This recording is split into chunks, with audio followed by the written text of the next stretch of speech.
అంటే ఆయన డమ్మీ అని చెప్పి వాళ్ళు చెప్తున్నారు కదా. ఇప్పుడు మొన్న పులివెందుల ఎలక్షన్ జరిగింది తెలుసా మీకు? పులివెందుల ఎలక్షన్ జరిగినప్పుడు వాస్తవానికి అయితే కూటమి బాధ్యత ఏమి, 3 పార్టీలపై ప్రచారం చేయాలా. దాంట్లో బీజేపీకి సంబంధించిన ఒక ఆయన యాక్టివ్గా తిరిగినాడు, టీడీపీకి సంబంధించిన ఆయన ఒక ఆయన యాక్టివ్గా తిరిగినాడు. జనసేన ఉనికే లేదు ఆడ. ఎందుకు లేదు? ఈ రాష్ట్రంలో కొన్ని చోట్ల మేము చెప్పిన చోట్ల మాత్రమే మీరు తిరగాలి తప్ప ఎక్కువ చోట్ల మీరు తిరగకూడదు. అటనే మేము చెప్పినప్పుడు మీరు మాట్లాడాలి తక్కువ ఎక్కువ తక్కువ అరసకూడదు అని చెప్పినారు. అస్సలు మేము ఆయనని ఒక్క మాట అనదలుచుకోలే. అది కరెక్ట్.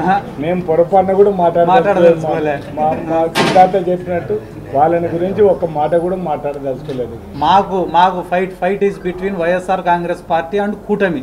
ఆ కూటమిలో పవన్ కళ్యాణ్ ఉన్నా, బీజేపీ ఉన్నా, చంద్రబాబు నాయుడు ఉన్నా, లేకుంటే ఇండైరెక్ట్గా వచ్చే కాంగ్రెస్ పార్టీ అధ్యక్షురాలైనా ఎవరైనా కావచ్చు.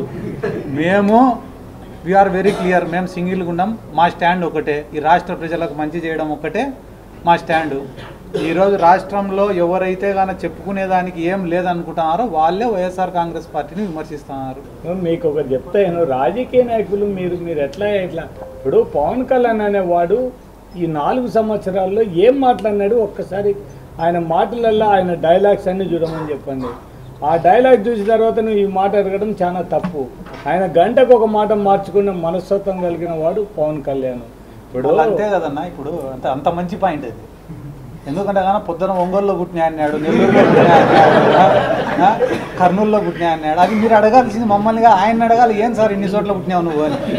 అది అయిపోయిన తర్వాత ఏమన్నాడు, నేను మా నాయన అసలు మా ఇంట్లో హారతి ఇస్తే సిగరెట్ వెలిగించుకుంటామని ఆయన్నే అన్నాడు.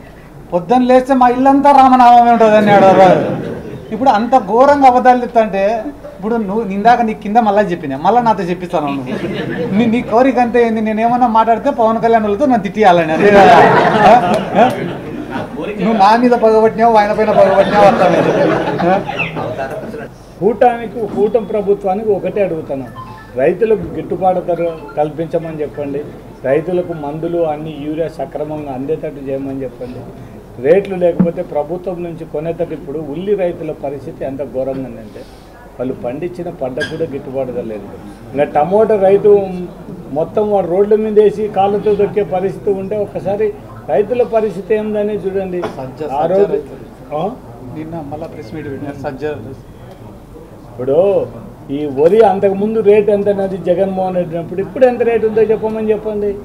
అవన్నీ కూడా మీరు కూడా విలేకరులు కూడా మీరు కూడా ఇంత అన్యాయంగా మీరు కూడా ఇప్పుడు జగన్మోహన్ రెడ్డి పరిపాలన తెలుగుదేశం పరిపాలన కంపేర్ చేస్తూ ఇప్పుడు ఆ రోజు రేట్లు ఏ విధంగా ఉంటాయి, ఈరోజు ఏ విధంగా ఉంటాయి, ఆ రోజు పరిపాలన ఏ విధంగా అది మాట్లాడాలి. కానీ మీరు ఎంతసేపు ఉన్నాయని కూడా కొంతమంది మాకుండేది 1-2 మీడియాలు తప్ప కొంతమంది మీడియాలంతా మొత్తం అంతా మేమేం చెప్పినా దానికి రివర్స్గా మాట్లాడే పరిస్థితిలో ఉండేప్పటికీ ఏం మాట్లాడతాం చెప్పండి. ఇప్పుడు సగం అబద్ధాలు చెప్తున్నది మీ వాళ్ళే, అంతకుముందు జరగంది కూడా జరిగినట్టు చెప్పేవాళ్ళు మీ వాళ్ళే, ఇప్పుడు వీళ్ళు చేయకుండా చేసినట్టు చెప్పేవాళ్ళు మీ వాళ్ళే. ఇంకేం చేస్తాం చెప్పండి. 100%. ఇప్పుడు మేము ఒకటే మిమ్మల్ని కొడుతున్నాం, అది దాంట్లో ఏముంది లేదు, వాళ్ళంతా మన పాత ఫ్రెండ్సే. నువ్వేమనుకో ఇప్పుడు మేము తప్పు చేసినా ఇంకొకరు తప్పు చేసినా తప్పు ఏలెత్తి చూపగలం. అప్పుడు అంతకుముందు మనం 85 నుంచి మీడియా వాళ్ళని చూసినాం. అప్పుడు ఉండే పరిస్థితుల్లో చాలా వరకు కూడా రైట్ వే ఖచ్చితంగా ఏది తప్పు, నేను తప్పు, ఇది తప్పు, రైట్ రాదు. ఇప్పుడు అది లేని పరిస్థితి. అదే మనం అంటున్నది ఆ మీడియా. ఇదే విషయం పైనే రాజకీయ నాయకులుగా మేము మాట్లాడేదానికి మాకు ఎంత బాధ్యత ఉంటుందో మీడియా వాళ్ళగా మీరు కూడా ఈ ప్రైవేటైజేషన్ అనేది న్యాయమా అన్యాయమా అని చెప్పి మీరు కూడా ఆర్టికల్స్ రాయాల్సిన బాధ్యత మీ పైన కూడా అంతనే ఉంటుంది. న్యాయం ఉంటేనే మాట్లాడమంటున్నాం, అన్యాయం ఉంటే మాకు మద్దతు కూడా పలకద్దనే చెప్తున్నాం కదా. ఎందుకంటే ప్రభుత్వ ఆస్తిని అమ్మేయడం అనేది ఎంతవరకు న్యాయం అనేది మేము. కానీ ఇప్పుడు దీంట్లో మెడికల్ కాలేజీ ప్రైవేట్ పరం చేస్తారా ఇంకోటి అనేది కొంచెం పక్కన పెడితే ఒక గవర్నమెంట్ మెడికల్ కాలేజీ ఉంటే 2 విధాల బెనిఫిట్. పేదవాడు ఎంబీబీఎస్ వాడు చదువుకోవడానికి, మెడిసిన్ చదువుకోవడానికి అవకాశం పేదవానికి కూడా వస్తుంది. దాంతోపాటు అల్టిమేట్గా పేదవాడు కూడా వైద్యం చేయించుకోవడానికి కూడా ఒక మెడికల్ కాలేజీకి ఒక సూపర్ స్పెషాలిటీ హాస్పిటల్ ఖచ్చితంగా ఉంటుంది. దానికి అనుబంధంగా ఉంటుంది. ఉన్నప్పుడు ఖచ్చితంగా ఇక్కడ ఈ మెడికల్ కాలేజ్ ఉన్న వల్ల అది ప్రజలకు ఉపయోగపడుతుంది. దానికోసం ఇప్పుడు జగన్మోహన్ రెడ్డి గారు ఆలోచన కూడా అదే. ప్రతి ఒక్క పేదవానికి కూడా ఈ రాష్ట్రంలో వైద్యం ఫ్రీగా ఉండాలి, ఎటువంటి పరిస్థితులు ఇబ్బంది ఉండకూడదు. మనం ఫ్రీగా మనం వైద్యం ఇవ్వగలిగితే ప్రతి ఒక్కరు కూడా ఉండదు. జగన్మోహన్ రెడ్డి ఉద్యోగం వైద్య